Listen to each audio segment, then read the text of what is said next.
Assalamu alaikum everyone, thank you so much for coming back for part 4 and a continuation of the story of the life of Imam Hussain alayhi salam, who we are remembering during these first 10 days of Muharram. So I shall continue where I left off before. Okay, Bismillahirrahmanirrahim. Muslim as in the cousin of Imam Hussain alayhi salam. He's currently in Kufa, trying to see if the Kufans are sincere in paying their allegiance to Imam Hussain and his uprising.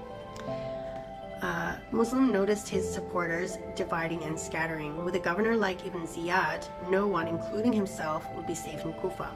Thus, Muslim started an uprising to release Hani, whose house he was hiding at, but then Ibn Ziyad found them, by calling his supporters. As a result, nearly 4,000 people surrounded Ibn Ziyad's palace.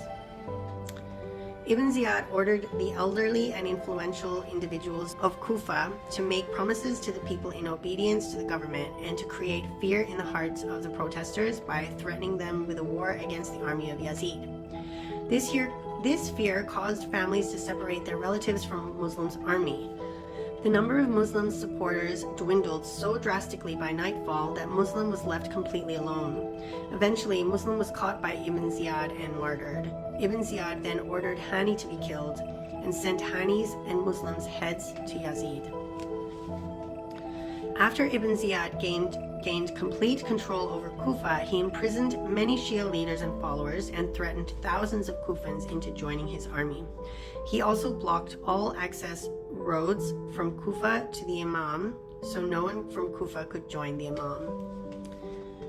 After receiving the letter from Muslim, the Imam left Mecca in the darkness of dawn on the 8th of the month of Zulhijjah, one day before the Hajj pilgrimage started. This day coincided with the day of Muslims' uprising and defeat in Kufa. The Imam left Mecca as he verified news that Yazid was planning an assassination while the pilgrims would be performing Hajj and would not be carrying any weapons. The Imam did not want his blood to be shed in the vicinity of the Holy Kaaba due to the sanctity of the holy site. The Imam told some people that he preferred that his blood be shed outside as opposed to inside the holy site's vicinity. Thus, the Imam left Mecca with a caravan whose count is estimated by some to be about 130 people after staying there for 4 months and 5 days. When the Imam was leaving Mecca, the Meccan army stopped him. There was a physical tension between the two sides. The Meccan governor finally withdrew in fear of turmoil from the Hajj pilgrims. When the Imam left Mecca, the governor of Mecca sent a letter to the Imam and asked him to return to Mecca, which he refused. Shortly after leaving Mecca, the Imam sent a messenger to Muslim to inform him of his departure towards Kufa. The Imam's messenger, Abdullah ibn Yaqtur, was arrested, and Ibn Ziyad ordered that Abdullah ibn Yaqtur be thrown off the roof of the palace and martyred him. Halfway through his journey, the Imam sent another messenger, Qais bin Moshar, sorry if I pronounced that wrong, towards Muslim, but he too was arrested. Ibn Ziyad asked him to go to the pulpit and curse the Imam. Qais went on the pulpit and told the people that the Imam was underway and cursed Ibn Ziyad. He was then martyred, similar to Abdullah ibn Yaqtur, and became the third martyred messenger of the Imam. The Imam advanced forward at a very fast pace in the desert towards Kufa. This distance would normally take around 1 month for the travelers. On his way, he informed the travelers about his intention of the uprising against Yazid. Some people, such as Zuhair ibn Qayn, a famous warrior, as well as the Christian Wahab, who converted to Islam, joined the Imam on his way. The Imam had traveled most of the way towards Kufa for about 15 days.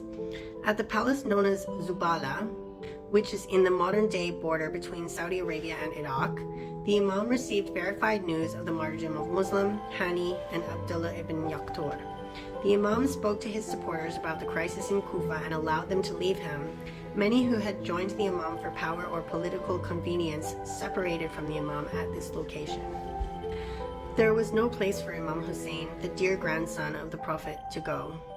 It was as if the earth had shrunk for him. He had initially left Medina towards Mecca because Yazid had ordered his governor in Medina to force the Imam's allegiance or kill him.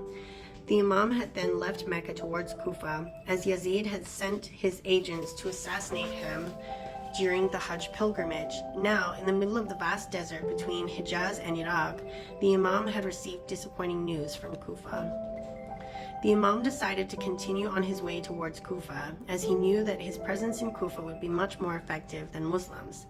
He believed he might still have an opportunity to unify his Shia followers, who had been divided for a long time by Muawiyah's politics. There was also a possibility that many other non-Shias who had invited the Imam to Kufa would change sides. After a few days, the Imam was confronted by a Kufan army of about 1,000 horse riders under the leadership of Hur, with orders to arrest the Imam. The Imam resisted and decided to return to Medina since he was left with no choice. Hur opposed him and stated his orders were not to leave the Imam alone under any circumstances. He told the Imam that he did not have an order for war and gave the Imam two choices: to surrender and come with him to Kufa before Ibn Ziyad, or to go somewhere other than Kufa and Medina. Thus the Imam had to redirect his caravan away from Kufa. After a few days, Hur received a letter from Ibn Ziyad in which he ordered Hur to stop the Imam in the desert away from any residential areas. Therefore, on the second day of Muharram, the Imam entered the land of Karbala. Some of the Imam's companions suggested starting a war with the army of Hur before any reinforcements joined him, but the Imam declined, as he did not want to initiate the war. On the third day of Muharram, Umar ibn Sa'ad arrived in Karbala with 4,000 troops and took away the leadership of the Kufan army from Hur. Umar ibn Sa'ad was hesitant to come out to Karbala, but Ibn Ziyad threatened his candidacy for governorship of Ray in Iran, so he accepted. The Kufan army was arriving by the thousands each day. By the sixth day of Muharram, the Kufan army was complete at around 22,000 to 35,000 soldiers.